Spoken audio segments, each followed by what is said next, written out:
और हमारे साथ ओंकार सरकार जुड़ गए हैं। ओंकार, जिस तरह से ऋतुव्रतो बता रहे हैं, मुस्कुराते हुए कह रहे हैं कि बड़ी लंबी बातचीत हुई है, क्या बातचीत हुई होगी? क्यों आखिरकार फिरहाद हकीम मुलाकात करने पहुंचे हैं ऋतुव्रतो से? देखिए, विधानसभा में कल दोपहर को फिरहाद हकीम पहुंचे, उसके बाद संदीपन साहा से उनका मुलाकात हुआ। संदीपन साहा से मुलाकात होने के बाद कुछ टाइम बातचीत भी उन दोनों के बीच हुआ। उसके बाद लीडर ऑफ अपोजिशन ऋतुव्रतो बनर्जी के घर पर जाकर वो बैठक हुआ। लंबे समय से बैठक हुआ। वो ऋतुव्रतो बनर्जी बाहर आके वो बताए भी कि काफ़ी समय से बैठक हुआ। जो बातचीत सामने आ पा रहा है कि क्या इस वक्त हालात बने हुए हैं, क्या बागी विधायक क्या कहना चाहते हैं, इसका पूरा जायजा लेने के लिए ही फिरहाद हकीम कल पहुंचे थे विधानसभा। और विधानसभा में पहुंचने के बाद बागी विधायकों के साथ बातचीत भी हुआ, क्योंकि जहां तक अभी तक पता चल पा रहा है कि फिरहाद हकीम अभी तक ममता बनर्जी और अभिषेक बनर्जी के साथ ही है। तो उनका क्या राय है, उनका क्या विचार है, यही जानने के लिए फिरहाद हकीम कल पहुंचे थे और लंबे समय से बैठक भी किए। और इसी जगह से एक अटकलें और भी लगाया जा रहा है, क्या आने वाले दिनों में फिरहाद हकीम भी बागी विधायकों के साथ मौजूद होंगे?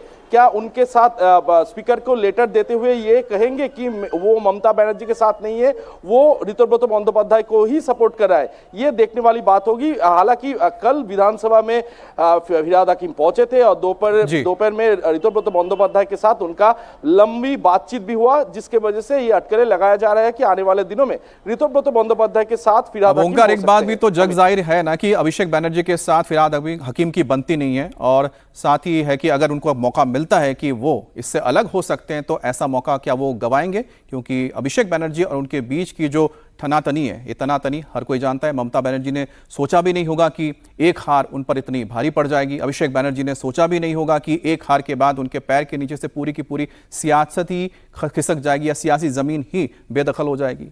बड़ी खबर है कि अभिषेक बनर्जी के राइट हैंड जहांगीर खान को लेकर पुलिस फौलता के इस दबंग को कोर्ट में पेश कर रही है। तो थोड़ी देर में कोर्ट में पेशी हो जाएगी। जहांगीर खान को भारी सुरक्षा के साथ 24 परगना के डायमंड हार्बर कोर्ट में पेश किया जाएगा। खुद को पुष्पा बताने वाला जहांगीर कई दिनों से फरार चल रहा था। कल एसटीएफ ने उसे नेपाल बॉर्डर के पास से अरेस्ट किया। जहांगीर देश छोड़कर नेपाल भागने की फिराक में था। जहांगीर को गिरफ्तार करने के बाद कल ही कोलकाता लाया गया और अब आज उसे कोर्ट में पेश किया जाएगा। जहांगीर खान के खिलाफ जबरन वसूली, धमकी देने और राजनीतिक हिंसा के 7 क्रिमिनल केस दर्ज हैं।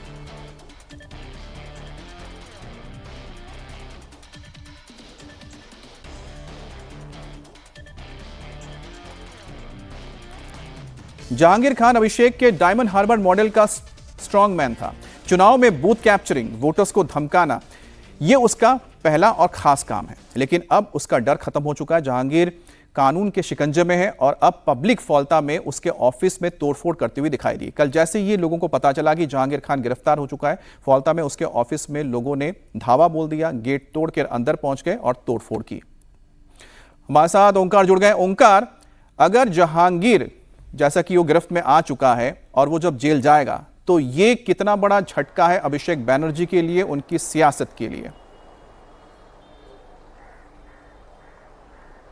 जी देखिए, अभिषेक बंदोपाध्याय का राइट हैंड माने जाता था ये जहांगीर खान, जो कि अभिषेक बंदोपाध्याय के लिए काम करता था। और जैसे कि उनके खिलाफ आरोप है, लगातार वो बूथ कैप्चरिंग, बूथ में तमाम छेड़छाड़ करना ईवीएम के साथ, ऐसे तमाम जो आरोप उनके खिलाफ है। उसके साथ साथ जबरन वसूली के आरोप भी उनके खिलाफ है। उसके अलावा अलग अलग समय पे लोगों को धमकाना, डराना, ऐसे भी आरोप उनके ऊपर लगातार लगते हुए आ रहा है।